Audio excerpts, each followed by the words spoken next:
Hello friends. आज मैं आप लोगों के लिए जो है सीएमडी से रिलेटेड मोस्ट इम्पॉर्टेंट क्वेश्चन लाया हूं जो कि हमारे एग्जामिनेशन बेस से बहुत ही इम्पॉर्टेंट है। तो इसमें हम 20 क्वेश्चनों को देखेंगे और उनके बारे में समझेंगे। तो हमारा पहला क्वेश्चन है कि निर्माण क्रियाओं को क्रम में करने की प्रक्रिया कहलाती है। यानी कि जो हमारी सभी निर्माण क्रियाएं हैं उनको एक सीक्वेंस में जो रखा जाता है उस क्रिया को या प्रक्रिया को हम लोग क्या कहते हैं, उस फंक्शन को क्या कहते हैं। तो हमारा पहला है ऑप्शन नंबर ए आयोजन, दूसरा ऑप्शन नंबर बी है अनुसूचन यानी कि scheduling, option number C direction यानी निर्देशन और option number D controlling. Controlling का मतलब होता है कि चीज़ों को कंट्रोल करके रखना। और तो देखिए यहाँ पे हम अगर ऑप्शन नंबर डी, यहाँ पे सी हो गया है तो इसको डी कर लीजिएगा। तो ऑप्शन नंबर जो डी हमारा कंट्रोलिंग है। कंट्रोलिंग तो का मतलब ये होता है कि जो क्रिया हो रही हो तो उसको कंट्रोल करना, न कि ये क्रियाओं को क्रम में रखना है। और डायरेक्शन का भी मतलब, निर्देशन का मतलब होता है कि किसी व्यक्ति को आप निर्देशित कर रहे हैं कि हाँ तुम इस काम को करो, तुम उसको करो। तो ये सारे निर्देशन के अंतर्गत। अनुसूचन का मतलब होता है समय यानी शेड्यूलिंग यानी समय निर्धारण करना। तो यहाँ पर जो हमारा ऑप्शन नंबर ए दिख रहा है, ऑप्शन नंबर ए हमारा दिया है आयोजन यानी प्लानिंग जो है, ये सही ऑप्शन नंबर करेक्ट ए हो जाएगा। तो अगला क्वेश्चन हम देखते हैं। अगला क्वेश्चन हमारा है बेस ऑफ प्लानिंग नहीं है, यानी कि प्लानिंग का आधार नहीं है। तो सबसे पहले हमें ये जानना होगा कि प्लानिंग के आधार क्या है। तो हमारे प्लानिंग के आधार में हमारे जो है मटेरियल आते हैं, और फिर उसके बाद इक्विपमेंट आते हैं यानी मशीनें आती हैं, श्रमिक आते हैं यानी लेबर आते हैं, और वित्त यानी पैसा, और टाइम यानी पूर्ति आधार को। इन सब सारी चीज़ों को हम लोग बेस मानते हैं। तो हमारा यहाँ पे मटेरियल है, मटेरियल भी दिया है, मनी भी दिया है, और टाइम भी दिया है। तो ऑप्शन नंबर डी हमारा दिया है साइट यानी कार्यस्थल। ये जो है हमारा प्लानिंग का बेस नहीं होता है, कार्यस्थल जो हमारा होता है। तो ऑप्शन नंबर डी यहाँ पे करेक्ट ऑप्शन होगा क्वेश्चन नंबर दूसरे का। तो अगले क्वेश्चन की तरफ बढ़ते हैं। अगला क्वेश्चन है आयोजन होना चाहिए, यानी कि जो हमारी प्लानिंग होनी चाहिए कैसी होनी चाहिए। ऑप्शन नंबर ए दिया है सरल तथा लचीली, ऑप्शन नंबर बी दिया है जटिल तथा दृढ़, और ऑप्शन नंबर सी दिया है दोनों, या फिर ऑप्शन नंबर डी कोई नहीं। तो हमारा यहाँ पे देखिए, जो हमारी प्लानिंग होनी चाहिए वो कभी भी जो है जटिल तथा दृढ़ नहीं होनी चाहिए। वो हमेशा जो है सरल तथा लचीली, यानी ऑप्शन नंबर ए हमारा करेक्ट आंसर होगा। हमारी जो प्लानिंग होनी चाहिए वो हमेशा सरल तथा लचीली होनी चाहिए, ताकि वो दूसरों को आसानी से समझ में आ जाए, जिससे कार्य करने में जो है आसानी हो। अगला क्वेश्चन हमारा है क्वेश्चन नंबर 4। देखिए, कंस्ट्रक्शन प्लानिंग को क्लासिफाइड किया गया है, यानी कि जो कंस्ट्रक्शन प्लानिंग होती है वो में, तो हमारी जो कंस्ट्रक्शन प्लानिंग होती है वो मेनली दो ही टाइप्स होते हैं, यानी ओनर्स प्लानिंग यानी कि मालिक द्वारा आयोजन, और कंट्रैक्टर प्लानिंग यानी कि ठेकेदार या कोई भी कंपनी है उसके द्वारा आयोजन।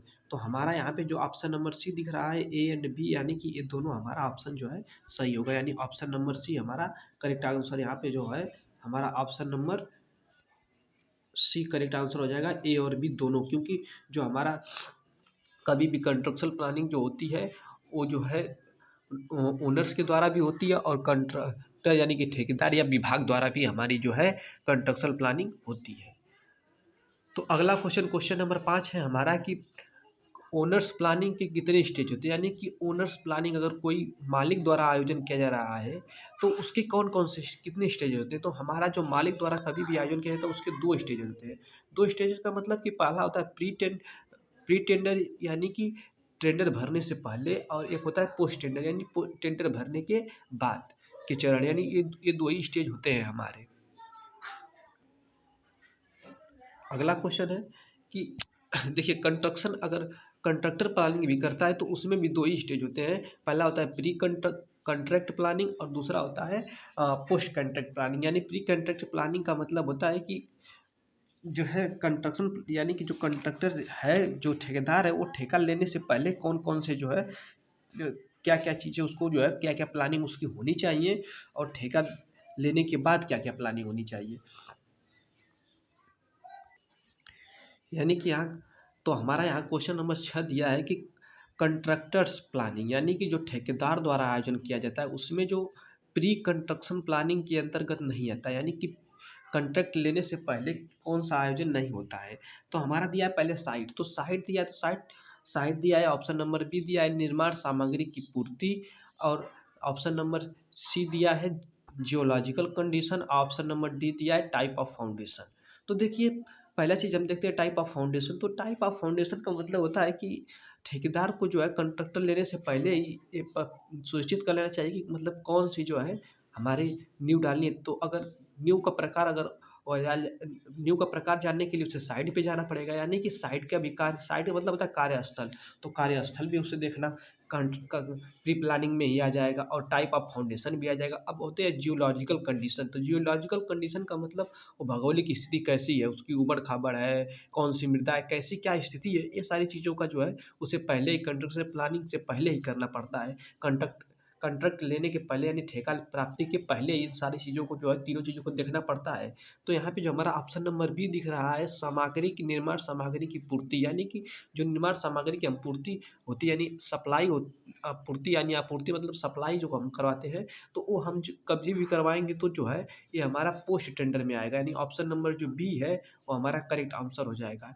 यही जो है हमारा प्री टेंडर में नहीं आता है। बाकी सारी चीज़ें साइट हो गया, जियोलॉजिकल कंडीशन हो गई, टाइप ऑफ फाउंडेशन हो गया, ये सारी चीज़ें जो है हमारी जो है इसके अंतर्गत यानी कि प्री टेंडर के अंतर्गत आती हैं। अगर बात कर लें कि हमारे प्री टेंडर में और कौन कौन सी चीज़ें आती हैं, तो देखिए ठेका जो ठेकेदार होता है वो टेंडर भरने से पहले जो है क्या क्या करता है, वो कार्यस्थल देखेगा यानी साइट देखेगा, और कार्य की ड्राइंग, एस्टीमेट और विशिष्टों का अध्ययन करेगा, मटेरियल कितना लगेगा, लेबर कितने लगेंगे, औजार मशीनें क्या कितने लगेंगी, भौगोलिक स्थिति क्या है, और भूविज्ञानिक उसकी स्थिति क्या है, और नींव का किस प्रकार की है, बिजली तथा पानी की उपलब्धता है या नहीं है, परियोजना का पूर्ति समय यानी कितना समय में परियोजना को पूरा करना है, ठेकेदार की ठेके की शर्तें क्या क्या हैं, और भुगतान की कैसी पद्धति है, यानी ये सारी चीज़ें जो हैं हमारी ठेका प्राप्ति से पहले आती हैं। लेकिन अब देखते हैं हम ठेका प्राप्ति के बाद क्या क्या होता है। तो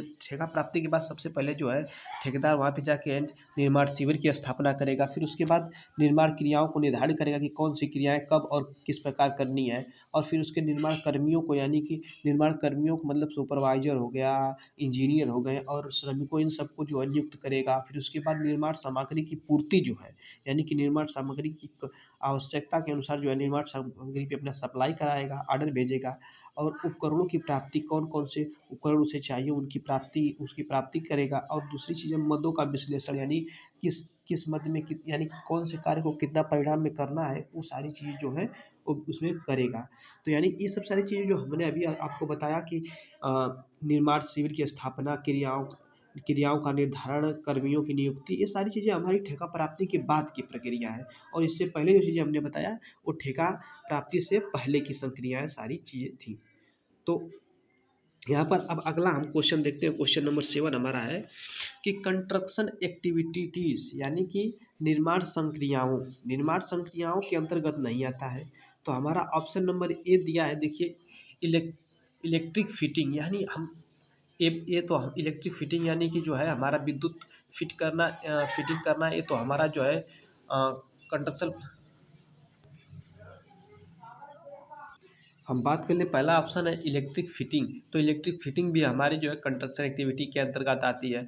और ट्रांसफ़र ऑफ बिल्डिंग, जब बिल्डिंग बन जाती है तो उसका स्थल जो है हम लोग विभाग को सौंपते हैं, ये भी हमारा जो है इस कंस्ट्रक्शन एक्टिविटी के अंदर आता है। और ऑप्शन नंबर सी दिया है डोर एंड विंडो, यानी दरवाजे और खिड़की लगाना, ये भी तो हमारा कंस्ट्रक्शन एक्टिविटी के अंतर्गत आएगा। लेकिन अगला चीज़ क्या है, कॉन्ट्रैक्ट क्लासेस, यानी कॉन्ट्रैक्ट क्लाउसेस का मतलब होता है कि ठेके की शर्तें, यानी ठेके की क्या क्या शर्तें हैं, ये सारी चीज़ें हमारी जो है कंस्ट्रक्शन एक्टिविटी के अंतर्गत नहीं आएगा, क्योंकि ये जो ठेके की शर्तें होती हैं वो हमारा प्री टेंडर में ही हमें जो है ठेके की शर्तों के बारे में पता चल जाता है। यानी ऑप्शन नंबर डी यहाँ पे हमारा करेक्ट आंसर होगा कि कंस्ट्रक्शन एक्टिविटीज़ के अंतर्गत नहीं आता है जो है कॉन्ट्रैक्ट क्लासेस या क्लाउसेस, यानी कि जो कॉन्ट्रैक्ट की शर्तें, ये नहीं आएगा।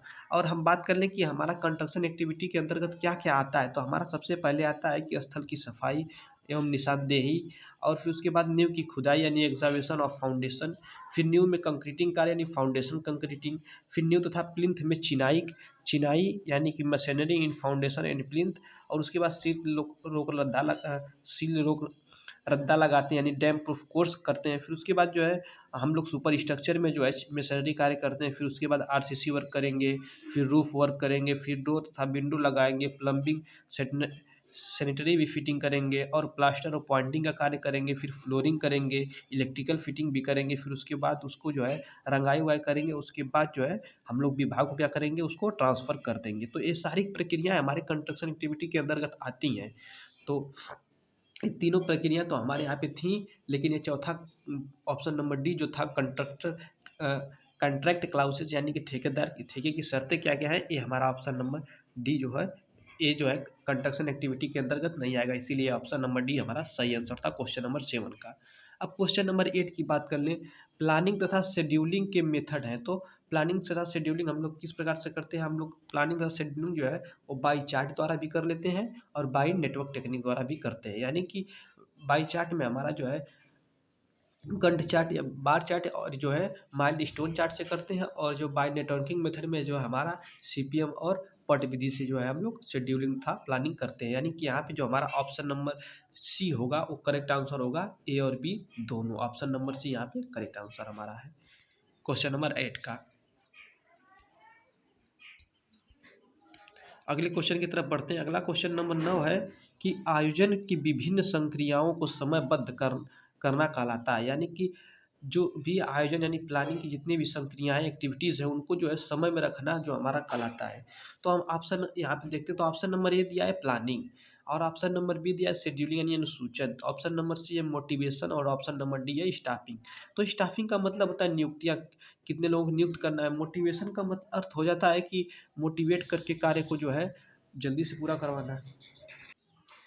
और ऑप्शन नंबर यहाँ पे ए दिया है प्लानिंग, तो प्लानिंग मतलब आयोजन, तो ये भी हमारा सही नहीं होगा। तो यानी कि जब सभी क्रियाओं को जब हम समय में रख एक समयबद्ध कर देते हैं तो उससे हम लोग कहते हैं अनुसूचन यानी शेड्यूलिंग, यानी ऑप्शन नंबर बी हमारा जो है करेक्ट आंसर होगा क्वेश्चन नंबर 9 का।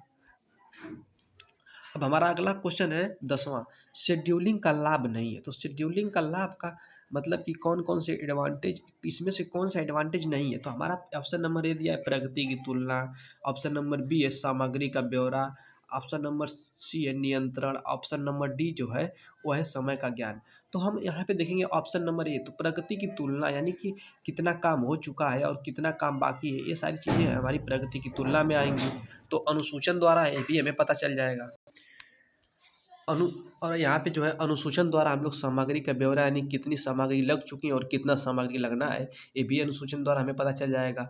और समय का ज्ञान, तो ये तो जब हम अनुसूचन कर रहे हैं यानी समय के लिए कर रहे हैं तो समय का ज्ञान होता ही है। यानी कि ऑप्शन नंबर यहाँ पे सी जो है अलग ऑप्शन दिया है, यानी नियंत्रण। नियंत्रण का मतलब होता है कंट्रोलिंग, और कंट्रोलिंग जो है अनुसूचन का लाभ नहीं, जबकि ये कंट्रोलिंग हम लोगों ने पढ़ा है कि जो है ये हमारा जो है ये फंक्शन होता है, जो है जो हम ऑप्शन नंबर सी देख रहे हैं ये एक तरह का फंक्शन होता है कंस्ट्रक्शन मैनेजमेंट का। यानी कि जो हमारा ऑप्शन नंबर सी होगा करेक्ट आंसर होगा, क्योंकि जो हमारा नियंत्रण होता है कंट्रोलिंग होता है, ये जो है फंक्शन ऑफ जो है मैनेजमेंट का फंक्शन होता है, न कि शेड्यूलिंग का लाभ होता है। तो हम अगला क्वेश्चन अब आगे देखते हैं। तो क्वेश्चन नंबर 11 हमारा कह रहा है कि अनुसूचन यानी शेड्यूलिंग को क्लासिफिकेशन है।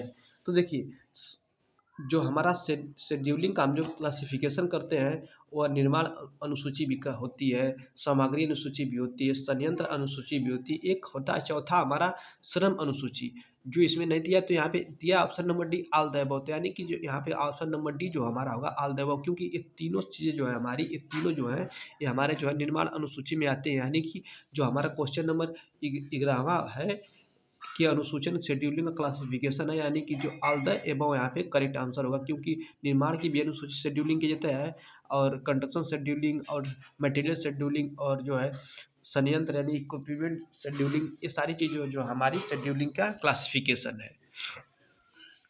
तो अगला क्वेश्चन हमारा क्वेश्चन नंबर 12 का रहा है कि किस कोड के अनुसार, यानी किस कोड के अनुसार भवन निर्माण के पदों के लिए श्रमिकों को श्रम दिवस गुणक दिए जाते हैं। तो हमारा पहला ऑप्शन नंबर ए दिया है कि IS 800 जो हमारा दिया है। ऑप्शन नंबर बी दिया है IS 456 2000, और ऑप्शन नंबर सी दिया है IS 7272, और ऑप्शन नंबर डी दिया है नन ऑफ दिस। तो देखिए IS 800 जो हम प्रयोग करते हैं वो स्टील के लिए करते हैं, और IS जो है IS 456 2000 हम लोग आरसीसी के लिए प्रयोग करते हैं। और चौथा ऑप्शन दिया है नॉन ऑफ दिस, यानी कि ऑप्शन नंबर सी IS 7272 का प्रयोग हम लोग जो है श्रमिकों के श्रम दिवस गुणक के लिए प्रयोग किए जाते हैं। यानी कि हमारा जो यहाँ पे करेक्ट क्वेश्चन नंबर बना, हमारा करेक्ट ऑप्शन होगा वो ऑप्शन नंबर सी यहाँ पे करेक्ट आंसर हो जाएगा।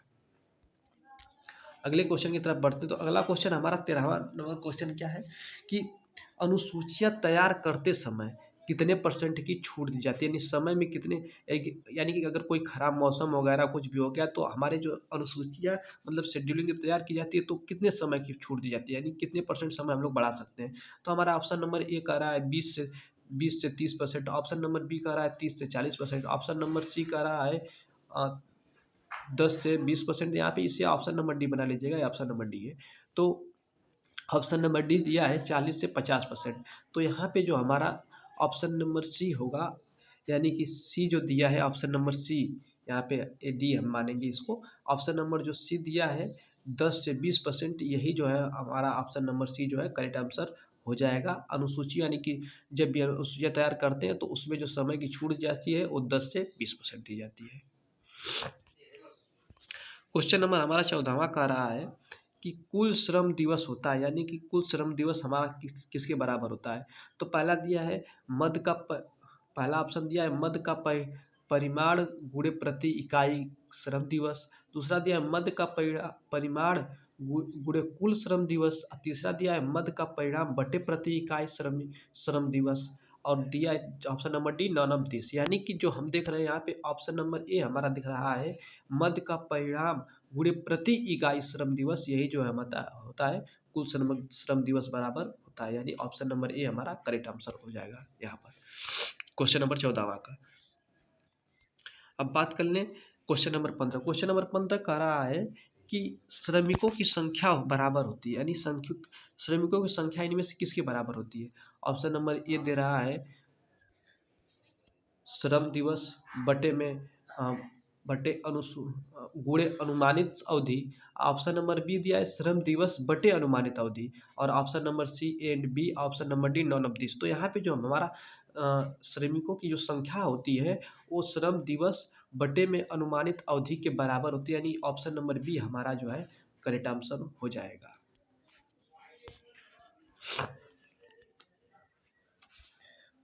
अगला हमारा दिया है कि बार चार्ट का आविष्कार किया था, यानी जो बार चार्ट हम प्रयोग करते हैं शेड्यूलिंग तथा प्लानिंग के लिए, जो बार चार्ट हम लोग उपयोग करते हैं उसका आविष्कार किसने किया था।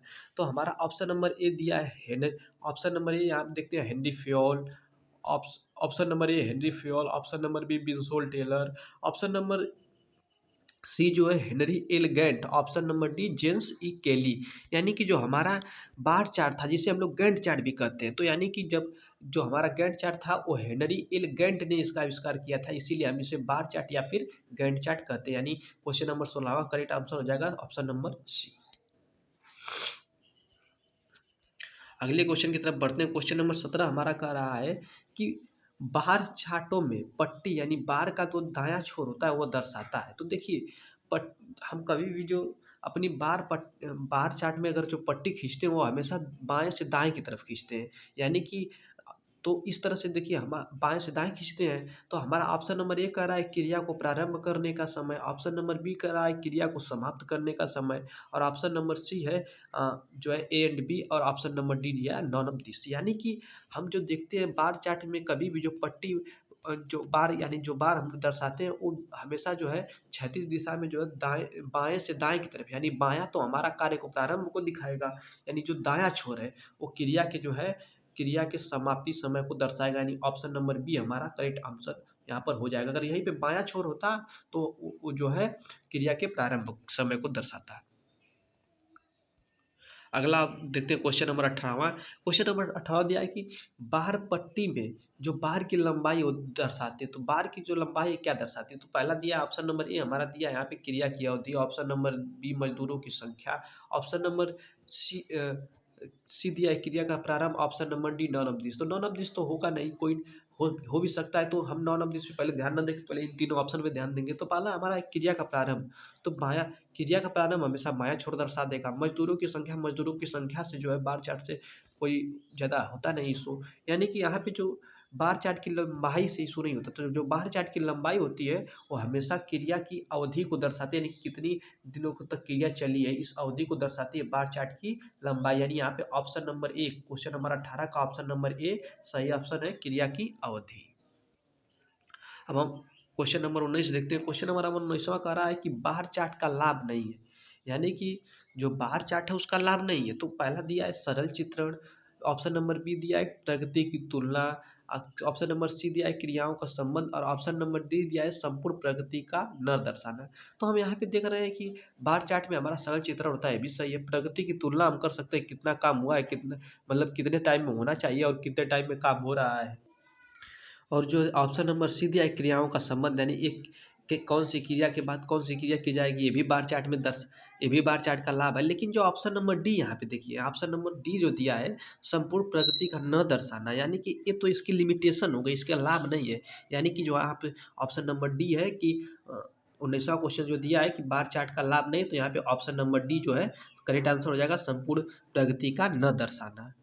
अब अगला क्वेश्चन हम लोग देते हैं, क्वेश्चन नंबर 20वां, यही हमारा आज का आखिरी क्वेश्चन होगा। तो हमारा 20वां क्वेश्चन है कि बार चार्ट को संशोधित करके, यानी जो बार चार्ट था उसको संशोधित करने के बाद नाम दिया गया माइलस्टोन बार चार्ट। यानी कि जो हमारा बार चार्ट था उसे संशोधन करने के बाद जो नाम दिया गया वो माइलस्टोन चार्ट नाम दिया गया। ये भी क्वेश्चन पूछ सकता है कि बार चार्ट को संशोधित का रूप का नाम क्या है। तो इसका संशोधित रूप का नाम माइलस्टोन चार्ट है। उस का मतलब कब बनाया गया था, इसका संशोधन कब किया गया था। तो इसका संशोधन जो है 1940, यानी ऑप्शन नंबर सी हमारा दिया 1940 ईस्वी में जो इसका संशोधन किया गया था। 1919 में जो है बार चार्ट का जो है 1980 में इसका जो है बनाया गया था। इसको जो 1919 में जो है बनाया गया था, और बार चार्ट का जो संशोधन है 1940 में किया गया था। और 1957 में हम लोग जो है सीपीएम का, आगे हम इसको देखेंगे सीपीएम वाला जो है। तो यानी कि ऑप्शन नंबर जो हमारा यहाँ पे सी होगा वही करेक्ट आंसर हो जाएगा क्वेश्चन नंबर 20 का। तो आई होप आप लोगों को ये वीडियो पसंद आया होगा, और यदि ये वीडियो पसंद आता है तो आप लाइक और सब्सक्राइब कर दें हमारे चैनल को, ताकि जब भी हम कोई नई वीडियो डालें तो आप लोगों को सबसे पहले मिल सके। और यदि आप लोगों को इसका पीडीएफ चाहिए तो लिंक, जो इसका पीडीएफ का लिंक है वो डिस्क्रिप्शन बॉक्स में जो है उपलब्ध रहेगा आप लोगों के लिए। तो वहाँ से आप जाके इसे डाउनलोड कर सकते हैं। और थैंक यू।